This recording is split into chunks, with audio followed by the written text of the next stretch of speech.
បាទជំរាបសួរបងប្អូនបាទថ្ងៃនេះបានរួចសាច់កមួយហើយខានរបស់ប្រហែលតែចូលមួយអាទិត្យហើយនេះអញ្ចឹងនេះសាច់កមួយគាត់កំងគាត់យកថ្មមកឲ្យធ្វើប៉ុន្តែគាត់មិនបានជាដាក់លក់ទេបងប្អូនបាទអញ្ចឹងខ្ញុំអាចថតរបស់បានបាទអញ្ចឹងបើសិនជាអវ៉ាន់ដែលមួយគាត់យកទៅធ្វើដើម្បីលក់ចែកជាវឲ្យបងប្អូននៅហ្នឹង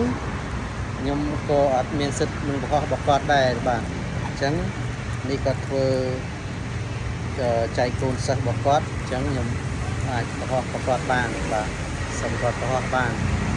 សាច់កនេះគេហៅថាពពុះគេហៅថាគុជកដៀបាទគុជកដៀគឺសាច់វាស្អាតដែរបងប្អូនវារឹងគួរសមដែរបាទនេះគាត់ធ្វើ5ខ្សែຂະຫນាត់10លីຂະຫນាត់9លីនិងຂະຫນាត់8លីបាទបើបងប្អូនមានថ្មមានលោហៈឬក៏គុជកដៀគុជអីចង់ធ្វើជាកម្មខ្សែកខ្សែដៃអីអាចតាក់ទងមកខ្ញុំបានបាទប្រភេទនេះគឺខ្ញុំគិតតម្លៃសមរម្យឯបងប្អូនបាទប្រភេទថ្មខ្មៅប្រភេទគុជកដៀអីហ្នឹងខ្ញុំគិតតម្លៃសមរម្យឯបាទតម្លៃឈ្នួលបាទមិនបងប្អូនត្រូវការចង់ដឹងពីតម្លៃឈ្នួលអីអាចតាក់ទងមកខ្ញុំបានបាទខ្ញុំធ្វើគ្រប់ប្រភេទបាទឲ្យតែຂະຫນាត់កម្មຂະຫນាត់ខ្សែដៃខ្សែកបាទសូមអរគុណ